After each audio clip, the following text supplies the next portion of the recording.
എല്ലാവർക്കും നമസ്കാരം. നമ്മുടെ പുതിയൊരധ്യായത്തിലേക്ക് ഏവർക്കും സ്വാഗതം. നാളെ വിഷു ആണ്. നമ്മൾ സാധാരണയായിട്ട് വിഷുവിൻ്റെ അന്ന് ചെയ്യാറുള്ളത് രാവിലെ നേരത്തെ എണീറ്റ് നമ്മൾ കണിയൊക്കെ കണ്ട് പടക്കമൊക്കെ പൊട്ടിച്ചതിന് ശേഷം നമ്മൾ കുളിച്ച് നമ്മുടെ അടുക്കള പണിയിലേക്ക് തിരിയാണ് പതിവ്.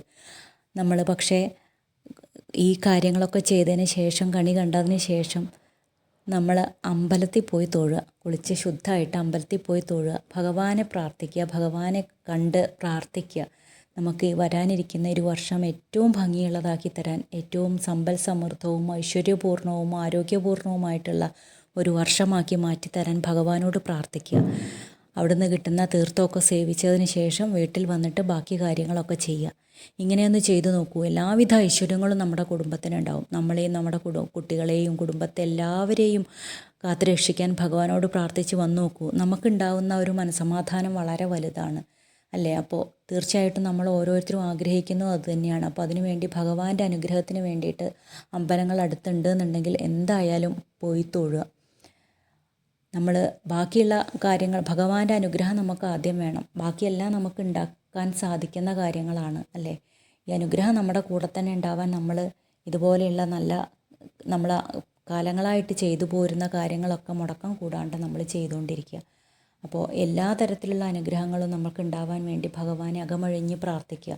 കണി കാണുമ്പോൾ തന്നെ ഗുരുവായൂരപ്പനോട് പറയുക. ഗുരുവായൂരപ്പനെ നമ്മൾ കൃഷ്ണനെ ആണല്ലോ ആദ്യം തന്നെ കാണുന്നത്.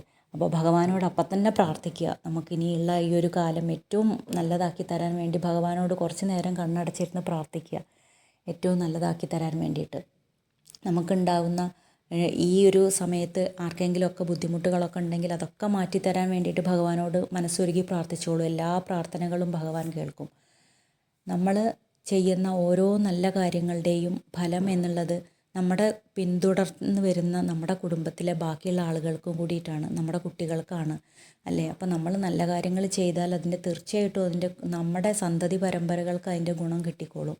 അതിനെക്കുറിച്ചൊന്നും നമ്മൾ വിഷമിക്കുകയേ വേണ്ട. അപ്പോൾ നമ്മൾ ചെയ്യാനുള്ള കാര്യങ്ങൾ ഏറ്റവും ഭംഗിയായിട്ട് ഏറ്റവും നല്ല രീതിയിൽ നമ്മൾ ചെയ്യുക. നമ്മൾ വരുന്ന തലമുറയ്ക്ക് അത് പകർന്നു കൊടുക്കുകയും ചെയ്യുക. ഇത്രയൊക്കെ നമ്മൾ ചെയ്താൽ തന്നെ നമ്മുടെക്ക് അല്ലലും അലട്ടും ഒന്നും ഇല്ലാണ്ട് തന്നെ നമ്മുടെ ജീവിതം മുന്നോട്ട് പോകും. അപ്പോൾ ഭഗവാനോട് മനസ്സുരുകി പ്രാർത്ഥിക്കുക, എല്ലാ കാര്യങ്ങളും നന്നാക്കി തരാൻ വേണ്ടിയിട്ട്. ഈ ഒരു വിഷുക്കാലം ഏറ്റവും നല്ല രീതിയിൽ എല്ലാവർക്കും ആഘോഷിക്കാൻ സാധിക്കട്ടെ. എല്ലാവരുടെ എല്ലാ ആഗ്രഹങ്ങളും ഭഗവാൻ നിവർത്തിച്ച് തരട്ടെ.